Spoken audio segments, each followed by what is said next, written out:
Created by entrepreneur and award-winning stylist Maria, M5 is a minimalist haircare brand built on over 25 years of salon expertise.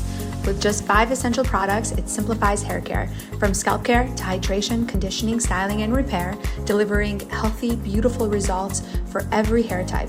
Crafted with your highest quality natural ingredients, M5 is a modern, luxury brand that reflects Maria's heritage and vision for clean, effective, and inclusive beauty.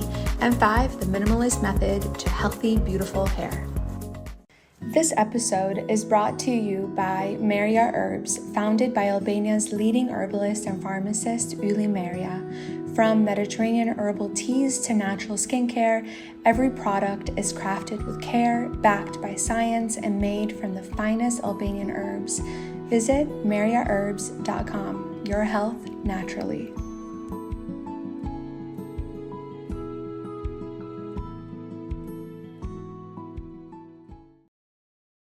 Hi everyone, and welcome back to Vepra podcast. Last month, the Johns Hopkins School of Advanced International Studies hosted a timely and thought-provoking conversation on the complexities of identity, nationalism, and religion in the Balkans. The event featured a distinguished guest from Montenegro, a leading professor and expert on Balkan political identity, whose insights provide a rare, unfiltered perspective from within one of the region's most fragile civic experiments. As someone who has witnessed firsthand the entanglement of religion, nationalism, and state building, his remarks illuminated the layered contradictions that continue to shape the post-Yugoslav space. The discussion was moderated by Professor Edward Joseph and Professor Sinisa Vukovic, a senior lecturer in conflict management and global policy at Johns Hopkins, and director in research focus on international mediation, negotiation, and post-conflict peace building, particularly in regions like the Balkans. He is widely published and known for bridging academic theory with real-world fieldwork in conflict zones. A prominent voice in international diplomacy and a seasoned expert on Southeast Europe.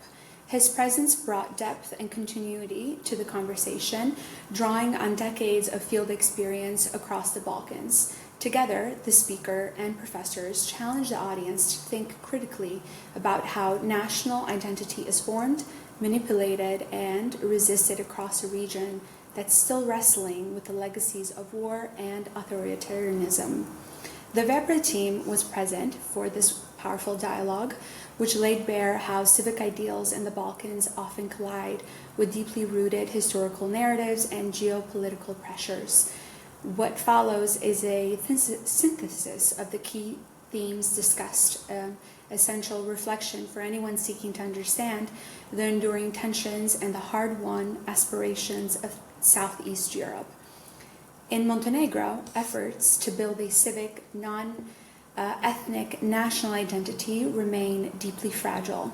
Although the country's constitution enshrines equal citizenship, regardless of ethnic or religious background, this ideal is under constant pressure, primarily from Serbian political influence and the dominant role of the Serbian Orthodox Church. The church holds outsized culture and political sway, often undermining Montenegro's secular civic framework. While Montenegro is one of the few countries in the region attempting to forge a genuinely civic identity, it remains vulnerable, especially as Serbia continues to advance a pro-East alignment that quietly favors Moscow, while preserving rhetorical ties with the European Union. In Serbia, the opposition is fragmented and lacks coherent leadership or strategy. Protest movements, while occasionally energizing, tend to fade without sustained momentum. Meanwhile, nationalism in Serbia takes on a revisionist and territorial character, with rhetoric that echoes old ambitions to redraw borders and assert regional dominance. In contrast, Croatian nationalism tends to emphasize cultural preservation and state sovereignty rather than Spanish. In contrast, nearby countries such as Croatia, the Croatian nationalism tends to emphasize cultural preservation, state sovereignty rather than expansionist aims. In Kosovo, nationalism is intrinsically linked to the country's ongoing struggle for international recognition and legitimacy. It reflects a commitment to inclusiveness, democratic state building under external pressure. Unlike other states in the region, Kosovo has aligned itself firmly with Western institutions, including NATO, and continues to pursue a governance model rooted in pluralism and democratic accountability. The legacy of Yugoslavia continues to cast a long shadow. While the early decades of Yugoslavia prompted a supranational proletarian identity, especially in the 1930s and 1940s, later constitutional changes introduced classifications such as nations and nationalities, reinforcing rather than dissolving ethnic boundaries. This created a system that selectively supported or suppressed identities based on shifting political needs. As one speaker noted, Yugoslavia was infamous for supporting an identity on Sunday, but not on Monday. Minority groups such as Albanians, Hungarians, and Italians were often excluded or manipulated under this inconsistent approach. Post-communist state building has unfolded unevenly across the region. In Bosnia and Herzegovina, the legacy of Tito-era tokenism persists through an ethnic quota system that still determines political representation. In Montenegro, civic nationalism remains the constitutional ideal, reaffirmed in 1992 and also in 2007. Yet, it continues to face pushback from religious groups who seek to reintroduce ethnic divisions.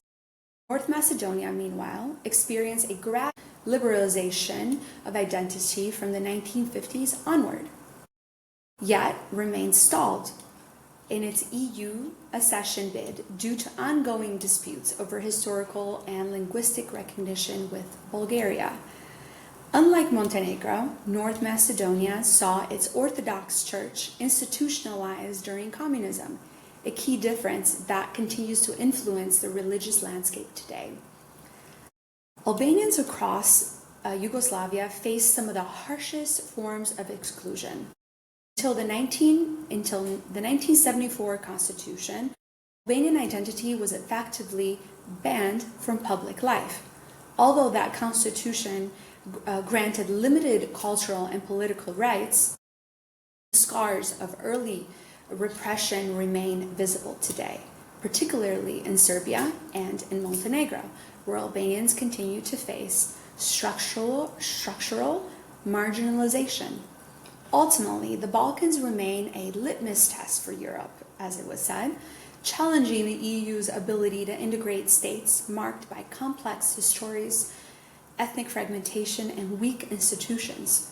The region poses difficult questions, such as, can civic nationalism survive in societies historically defined by ethnic and religious division?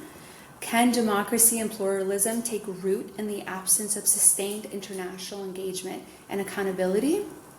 There's no single recipe for coercion in the post-Yugoslav space. Each state's approach to constitutional identity reflects its unique history of oppression, recognition, and revival. But what remains clear is that the struggle for inclusion, justice, and democratic legitimacy is not over, and the stakes are as high as ever. As we reflect on this important discussion, we are reminded that these are not abstract debates. They shape borders, they determine rights, and they define who belongs and who doesn't. And in documenting these conversations, Vepra remains committed to amplifying the voices and values that drive justice and democratic renewal in Southeast Europe and beyond. Thank you so much for tuning in today.